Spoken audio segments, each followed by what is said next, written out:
7월 11일 보문주와 함께 매 성경 묵상을 시작하도록 하겠습니다. 오늘 함께 나눌 말씀은 예레미야 2장 29절에서 37절까지의 말씀입니다. 너희가 나에게 대항함은 어찌 됨이냐? 너희가 다 내게 잘못하였느니라. 여호와의 말씀이니라. 내가 너희 자녀들을 때린 것이 무익함은 그들이 징계를 받아들이지 아니함이라. 너희 칼이 사나운 사자같이 너희 선지자들을 삼켰느니라. 너희 이 세대여, 여호와의 말을 들어보라. 내가 이스라엘의 광야가 되었느냐? 캄캄한 땅이 되었느냐? 무슨 이유로 내 백성이 말하기를 우리는 노였으니 다시 주께로 가지 아니하겠다 하느냐? 처녀가 어찌 그의 패물을 잊겠느냐? 신부가 어찌 그의 예복을 잊겠느냐? 오직 내 백성은 나를 잊었나니 그 나의 수는 셀 수 없거늘 내가 어찌 사랑을 얻으려고 내 행위를 아름답게 꾸미느냐? 그러므로 내 행위를 악한 여자들에게까지 가르쳤으며 또 내 옷단에는 죄 없는 가난한 자를 죽인 피가 묻었나니 그들이 담구멍을 뚫었기 때문이 아니라 오직 이 모든 일 때문이니라. 그러나 너는 말하기를 나는 무죄하니 그의 진노가 참으로 내게서 떠났다 하거니와 보라 내 말이 나는 죄를 범하지 아니하였다 하였으므로 내가 너를 심판하리라. 내가 어찌하여 내 길을 바꾸어 부지런히 돌아다니느냐? 내가 아수르로 말미암아 수치를 당한 같이 또한 애굽으로 말미암아 수치를 당할 것이라. 내가 두 손으로 내 머리를 싸고 거기서도 나가리니 이는 내가 의지하는 자들을 나 여호와가 버렸으므로 내가 그들로 말미암아 형통하지 못할 것임이라. 아멘.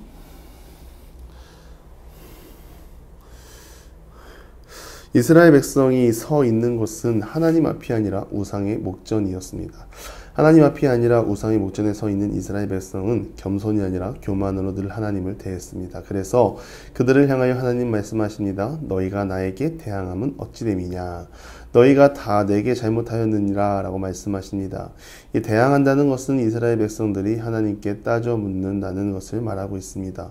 사람이 따져 묻는 상황은 어떤 상태입니까? 나 중심적으로 생각하다 보니 그러한 일이 일어나는 것입니다. 내가 받은 은혜는 생각하지도 않고 그저 타인과 비교했을 때 아무것도 아닌 것 같은 내 인생을 보고 원망과 비난을 쏟아내는 것입니다. 이것은 나 중심적인 신앙생활을 하고 있는 것입니다. 하나님 보고 신앙생활하는 것이 아니라 잔뜩 행위만 채우고 하나님은 나에게 필요한 것을 안 주신다고 하나님께 따져 묻고 있는 상황입니다. 하나님은 알라딘 요술 램프가 아닙니다. 언제까지 하나님을 가두고 하나님을 마음대로 조종하려는 신앙생활을 해야 합니까? 그런 신앙생활의 결과는 심판밖에 남아있지 않습니다. 그래서 하나님이 말하기를 너희의 그런 자세가 잘못되었다고 합니다. 잘못한 게 한두 가지겠습니까? 하나님이 자녀들을 때렸다고 표현하는데 그 이유가 징계를 받아들이지 않음과 선지자들을 삼켰다고 합니다. 하나님은 선지자들을 통하여 하나님의 마음을 이스라엘 백성들에게 전하고 바른 길에 들어서도록 끊임없는 노력을 하셨습니다.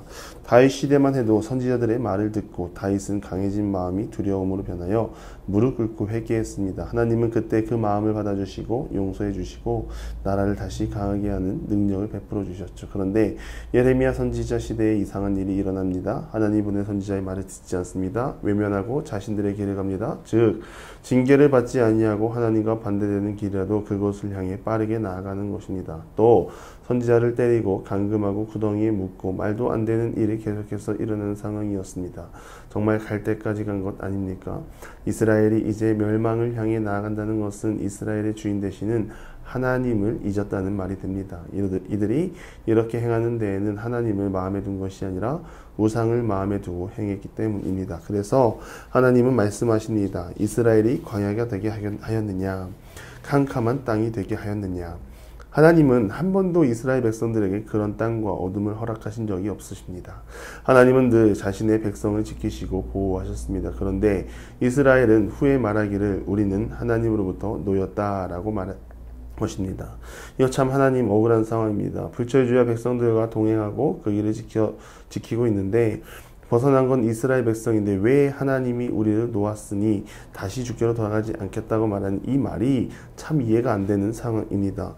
착하게 늪에 빠져 있습니다. 자신들의 행동은 생각하지 않고 스스로 정당하다 말하며 자신들을 지키지 않는 하나님을 되려 대항하고 따지고 있는 이 모습이 아이러니할 상황입니다. 그래서 하나님은 말씀하십니다. 이스라엘 백성들은 날 잊었다. 늘 하나님 앞에 서 있으면 우리는 이런 신앙인이 됩니다. 아시다시피 우리는 하나님을 떠나 사는 것은 자유입니다. 우리에게 강요하시는 분이 아니라 구원의 길을 보여주시고 구원받은 자의 삶을 사는 것은 각 개인의 의지에 두셨습니다. 즉 하나님을 떠나 살 수도 있는데 한 가지 알아야 할 사실은 하나님을 떠난 길의 사망이라는 것입니다. 착각이고 영생이 없고 기쁨이 없고 소망이 없고 즐거움이 없고 내 안에 있는 것 원망과 사목만 있다는 것입니다. 어찌 하나님을 떠나 의로운 삶을 살 수 있겠습니까? 그런 삶을 살 수 없다고 이스라엘 백성들이 보여주고 있습니다. 우리는 하나님을 잊지 않기 바랍니다. 우리는 하나님을 늘 기억하여 늘 영생의 자리, 생명의 자리에 거하는 우리 모두가 되기를 바랍니다. 정직과 거룩, 겸손함으로 우리는 하나님 앞에 서야 합니다. 33절에 보시면 내가 어찌 사랑을 얻으려고 내 행위를 아름답게 꾸미느냐라고 말합니다. 이것은 우상에게 잘 보이려 외적인 치장을 하는 것입니다.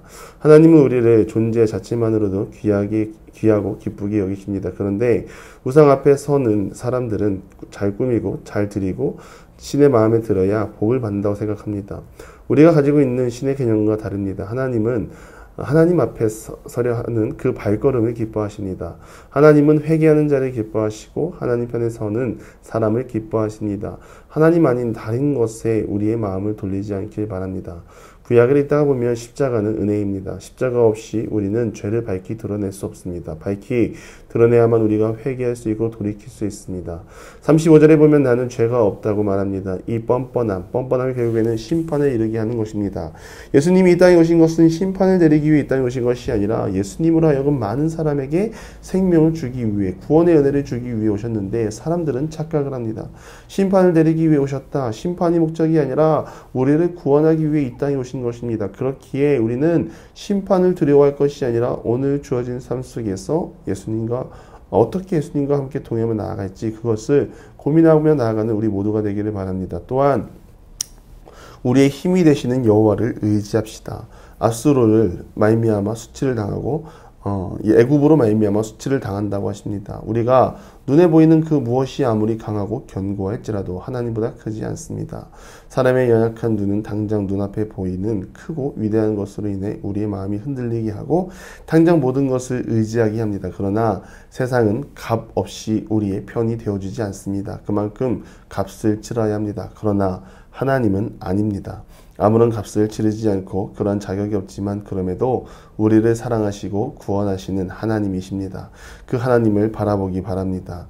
날마다 우리에게 좋은 것을 주시고 선한 길로 인도하시는 하나님을 바라보고 의지하며 기쁨으로 주님의 영광에 들어가 살아가는 우리 모두가 되기를 주님의 이름으로 간절히 축원합니다. 기도하겠습니다. 하나님, 십자가의 은혜를 누리게 하시며 감사드립니다. 우리가 간절히 바라기는 십자가를 깊이 묵상하고 날마다 회개의 자리로 나아가는 믿음의 사람들이 다 되게 하여 주시옵소서.